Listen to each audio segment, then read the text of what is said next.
Hello, Isaac in Finland, and welcome to the performing phase. Today, we're going to be discussing how to make the team perform. And this will be the first video out of the three that I've prepared to you in order to help you to lead your team during the performing phase.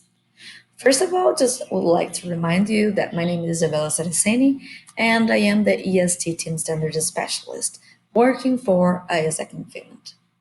Have been said, let's go to find out what is the performing phase. So, these are the standards that need to be delivered from the end of the third week to around the 12th week of the team experience. Implementing these standards helps in the progress of the team in order to make sure the operations will be happening and the competences are being developed on the ground.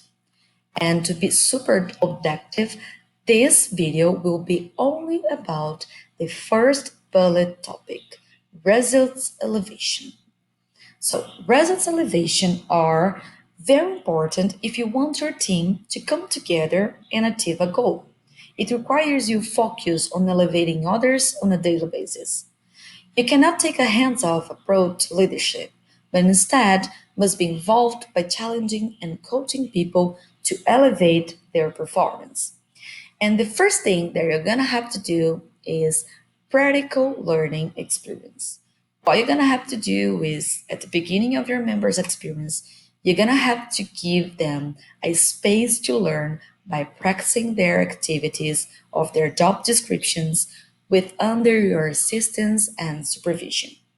And why this is very important? Because to use a very basic example, try to remind when you were trying to have your drive license.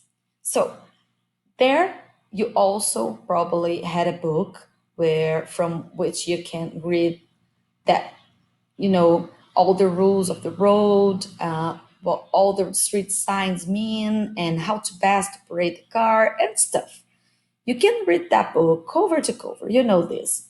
But when it's time to take your test, if you haven't spent any time behind the wheel, you're not gonna going to get your license because practical experience happens when you get behind the wheel. And this is how ISAC works as well. So, going through the to-do list, the first thing that I would like to say you is take people to the field even when they're just learning. The only way to learn how to sell is to go selling. It's the same thing about the drive license.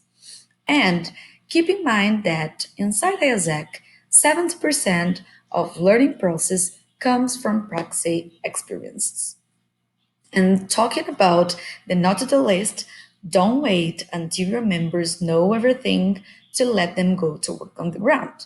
And don't think that education spaces should delay members' work and timeline as we learn as we work. And you know that. And the last but not the least, don't use education and members who are learning and are still in the process to learn as an excuse for members not performing. Talking about the second point in terms of results elevation, we have the teamwork in time.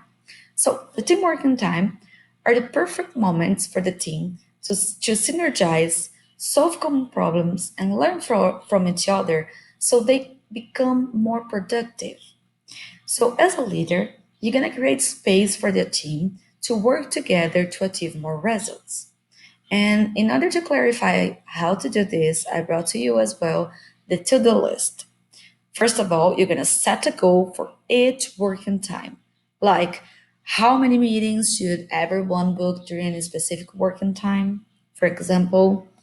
And also, you're going to ensure your members are aware of the importance of these spaces and know that attendance is non-negotiable. Talking about the last thing is make it fun. Have food or things that will set a good mood in this space, okay? This is very important. They have to have fun when they are working together. And talking about the not to do list, don't forget to set milestones for what needs to be achieved by each member, including yourself, during the working time on check-in moment. And last, Don't ever miss a debriefing on checkout to see what was achieved at the end of the working time. Give feedback on spot if someone wasn't productive enough and ask your members how this moment could be better. And the last bullet point about result elevation is team incentive system. As the leader, you have to align the performance measurables. You have to establish to members a challenging and clear goal that contributes to the success of the team and make sure you're recognizing and appreciating members and the team accordingly. And in order to do this, you're going to follow this to the list. First, keep in mind we need to recognize and reward results. So hard work is nice, but it needs to lead to a tangible result. The no to do list is more related to don't let your members be brought down by not being recognized.